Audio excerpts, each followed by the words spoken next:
L'archiviste est un gestionnaire de l'information, et ce depuis la nuit des temps, depuis les tablettes de la Mésopotamie au 4e millénaire avant notre ère, jusqu'aux bases de données aujourd'hui.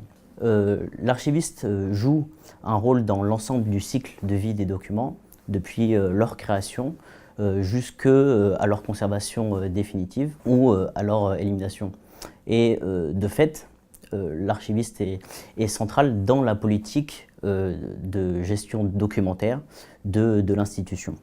Ces dernières années, bien évidemment, le métier d'archiviste a évolué, et notamment en accompagnement de la transition de l'administration vers le passage au numérique. Avec l'apparition de la micro-informatique qui s'est développée depuis les années 80 et qui s'est réellement implantée au sein des administrations dans les années 90, l'ensemble des processus de travail ont évolué, et c'est en ce sens-là que l'archiviste joue un rôle moteur pour la sélection de l'information.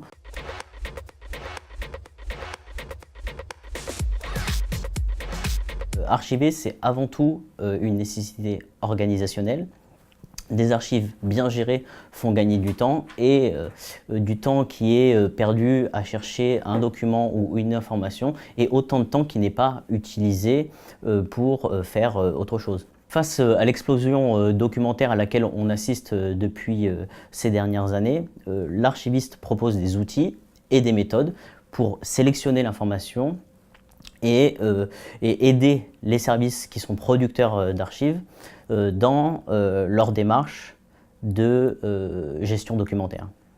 Archiver, c'est aussi un impératif réglementaire, car dans son aspect juridique, l'archivage fait office de preuve, et donc, à ce titre, les documents peuvent servir à justifier des droits. Enfin, l'archivage, c'est un impératif scientifique, car les archives sont la mémoire de notre institution, et donc les générations futures, que ce soit des usagers ou des historiens, auront à travailler sur ces documents pour en restituer l'histoire.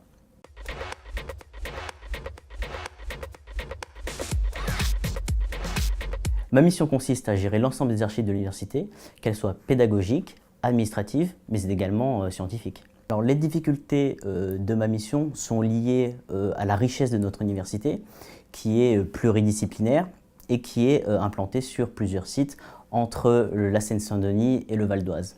Les archives de l'Université Paris 13 représentent environ 5 km linéaires de documents, c'est-à-dire que si on mettait toutes les boîtes d'archives qui sont conservées à l'université bout à bout, on pourrait couvrir une distance qui va ici du campus de Villetaneuse jusqu'à la basilique de Saint-Denis. Le défi actuel est de référencer l'ensemble des archives qui sont conservées au sein de l'université afin de les mettre à la disposition à la fois des usagers mais aussi de la communauté des chercheurs. Les documents d'archives qui sont produits à l'université sont extrêmement variés.